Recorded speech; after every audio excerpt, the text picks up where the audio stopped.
वहाँ का मौसम कैसा है, आने के बाद ये पूछते हैं मौसम कैसा है, गर्मी की हुई गर्मी, तजर्बा से बोलता गर्मी की हुई गर्मी, अजब रंग पर है बहार मदीना के सब जन्नतें हैं निसार मदीना। अब मदीने के मौसम का तेरे को क्या पंचायत यार। मैं अगर बोलता कि मदीने में गर्मी है तो अगर 12 एसी भेज दोगे मेरे लिए यार।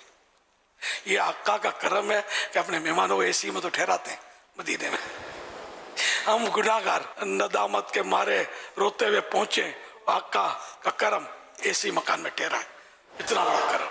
अब फिर पूछते गर्मी कैसी है, सर्दी सर्दी कैसी थी वहां, मैं कैसी कड़ाके की सर्दी थी, है ना। अब ये क्या रे सवाल करने के यार। कितने उम्रे की है, कितने तवाफ किया आपने, दिन में कितनी बार हाजिरी देते थे सुनहरी जालियों पर, खड़े रहने देते आपको, क्या धक्का दे देते थे। तरह तरह